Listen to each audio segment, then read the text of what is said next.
So I've got the minikube running.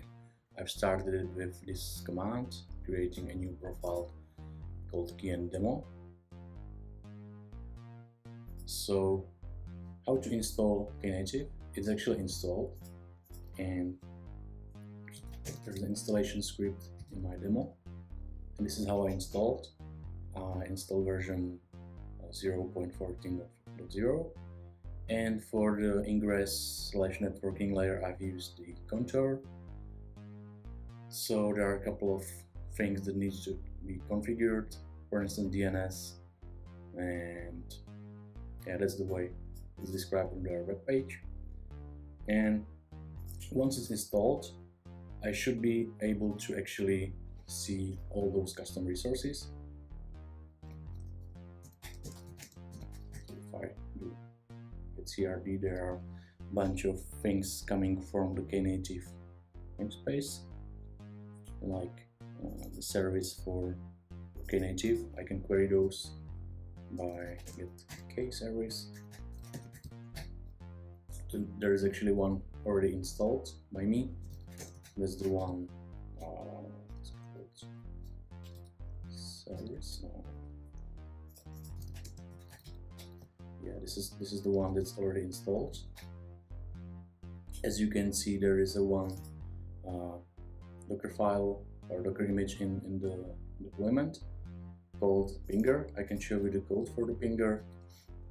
It's a very simple application written in Micron framework that has one REST endpoint responding to /ping endpoint, and it basically sleeps for n milliseconds because it takes the parameter as a query parameter or parv parameter, and it sleeps for this number of milliseconds, and then it responds with pong from a configurable variable and after n milliseconds. So I can show you that there is nothing, no pods running in the default namespace.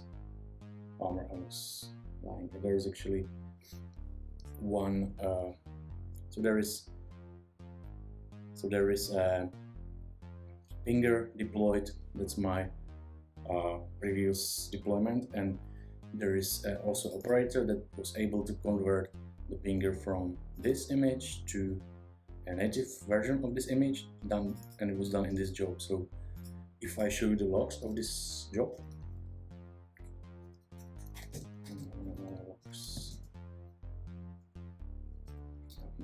name of the pod, you should be able to see that it basically did the conversion. I was describing this step in the previous demo, and this was the resulting image. So right now, if I put this product in our new in our KNative service, so let's edit the KNative service. The shorthand for this pinger. I can actually use a visual editor for that.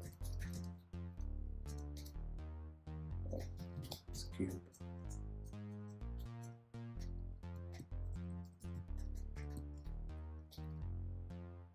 Right, so if I change it to our new native version of the image, so if I save this,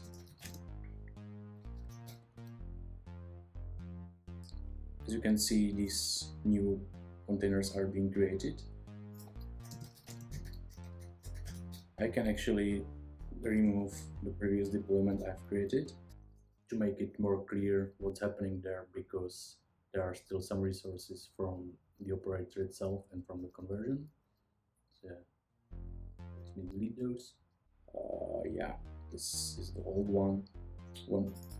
When I make a change to the KNative service, what it actually does under the covers is creating a new version or new configuration and do the rollout for us. So the KNative was deployed in the default configuration, so the scale to 0 use case should be enabled, and I should be able to see that this pod will actually be killed after 1 minute of, yeah, it happened right now. because the pod wasn't used by anyone for longer than 1 minute, so it was killed by Kubernetes. And there are currently no pods running except the operator. I can actually remove the operator as well.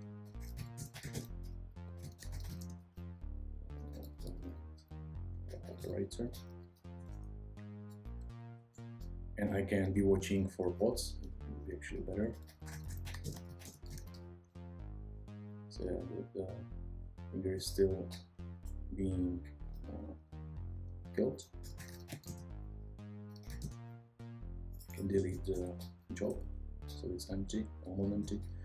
And what I can show you right now is that I will be able to make a HTTP request for a pod that's not actually there. And KNative will scale an instance for me, and after 1 minute of inactiveness it will kill it again. So let's do that. This is actually where I got the URL. It's this URL. So I'm actually doing the request for the ingress controller, and the ingress controller will route the traffic to the particular instance. It actually queries. So how does it work? It's actually buffers the request and spins the instance for us, and only then routes the traffic there. So let's do that.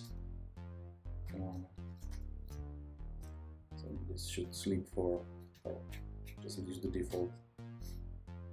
So now it's actually created a new instance of the pod, and it started within a couple of seconds. And while we're watching the pod, it will be killed again after milliseconds or 60 seconds. The reasons behind using the native image versus the plain hotspot. Let me deploy two versions of application. One being the normal hotspot, and the other the nativized converted to native image, and compare their startup times. It should be already running, and if I go to a log, let's grab the first one. So it says 1 second, 0.2, and the native image should be faster. And this one is 26 milliseconds. And together with KNative, where the containers got started from the very beginning, this is like 1 second saving or even more. So it's very useful for these serverless workloads with KNative, so that we can save basically more than 1 second per request from the cold start. Right, there is a non-existent pod running and it needs to be scheduled for us. This is where it excels. Now I'm gonna show you the feature of KNative called autoscaling. For this purpose, I will use almost the same service as before. It will use the native image from the very beginning, and it also contains these annotations that got processed by the KNative autoscaler instance, and we can specify like how many, what's the minimum number of replicas that should be always up. In our case, it will be 2, so it wouldn't be the scale to 0 use case anymore, and the maximum number of replica, so it shouldn't be more than 100. It's also possible to use the horizontal pod autoscaler that's built in Kubernetes itself, but we will use the KNative one for this use case. So let's apply this manifest.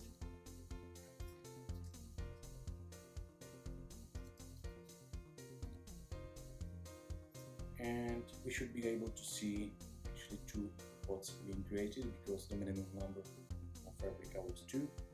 It's running super fast, and now I can create the traffic. I will use the Hey tool for that, and it will do the loads simulate the load for 30 seconds, and there will be like 50 concurrent clients doing the job, and we will basically pause the request for 200 seconds. So let's do that.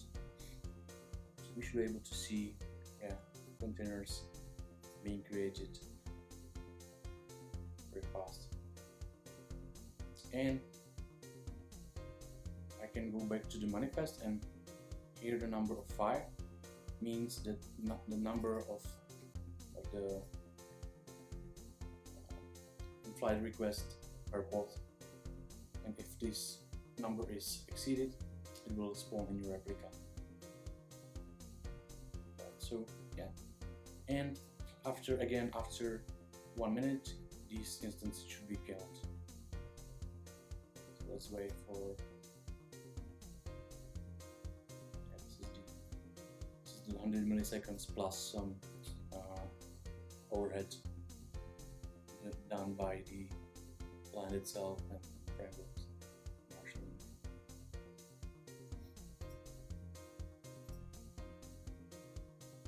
These are the original 2 bots, and these are the new ones. Yeah, it's terminating right now. Alright, so that's all I wanted. Thanks for watching, thanks for listening. Happy hacking.